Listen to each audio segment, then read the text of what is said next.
Hi, Phillip Long here with BIS Technology Group, and we are at layer 7 of our Defense in Depth strategy. And today we're going to talk about asset management. Now, this is probably one of the things that is most overlooked. A lot of companies still run a piece of equipment until it totally breaks or till it has tons of vulnerabilities. And more and more companies are relying on compliance, so there's a lot more data that is driving the ball to get people to take inventory and do better on their asset management. But there's still a lot of companies that really they believe that as long as it's working, it's working. And there's several things that fall under the heading of what we call asset management.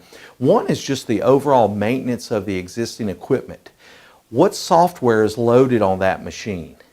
Is it slowing it down? Do they have too many things in startup? And we have tools that monitor this and alert us whenever those conditions take place. Also, defragging the hard drive, deleting temporary files, deleting cookies, just doing the system maintenance, restarting a particular service that needs to be running in order to make your machine function properly. All of those things are being watched on a 24/7, 365 basis, and then during a maintenance window, the activity to maintain the machine, to optimize the machine. The reality is that a computer doesn't get slower over time as we often say it does. Now, softwares require more overhead. New features require more processing, more memory power, more drive space. But the processor and the memory and the hard drive doesn't get slower over time. The demands that are placed on it do.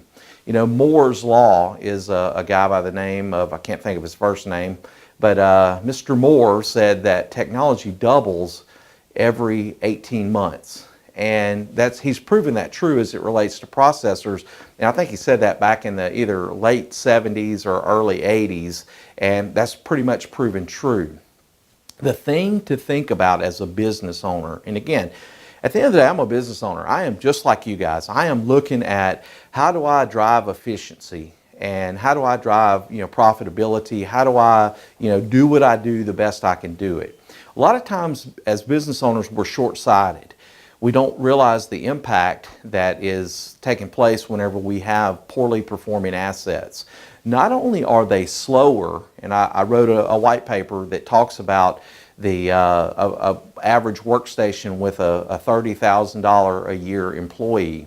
If they're waiting on that machine in labor cost alone, and that's not even getting fancy with a lot of other, depending upon your benefit package, I'm talking about in payroll only. It's about $1,200 per year if they wait on their machine about 15 minutes per day. And that's very common, very average. Go to one of your machines that's 4 years old and reboot it. You'll go to the bathroom, you'll get a cup of coffee, you'll go stand at the water cooler because about 15 minutes later it's going to be back up. Plus, all throughout the day, there's going to be things that are required of it that get queued up and take time. It makes dollars and cents. There's another whole aspect of culture. Whenever people's systems do not work well, their morale goes down, their frustration goes up, which affects the culture. And we all know that a poor culture leads to poor performance.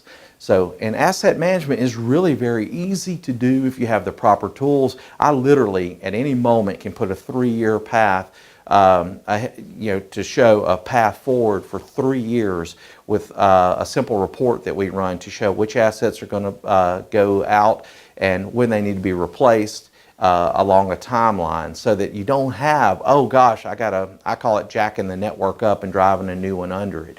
We don't like that as a service provider because there's a whole lot of things, a whole lot of moving parts. I'll mention one more thing about asset management. We'll use Microsoft Office as an example. The difference between 2003 and 2007 Office, not very much. 2007, 2010, or XP or whatever, not very much. 2000 XP to 10, not much. 13, not much. 16, not much. But if you're running 2007 and you go to 2016, the user is going to be affected negatively. It draws frustration in them. So really, whenever you replace a workstation, let's say, you really need to replace that Microsoft Office product. It makes sense. It's what I call a organic trigger point. It's gonna take you to where you stay up with the software, where you never get to where, oh no, my software that I use to interface with my Microsoft Office products won't work anymore, and I've got to replace everybody's Office right now.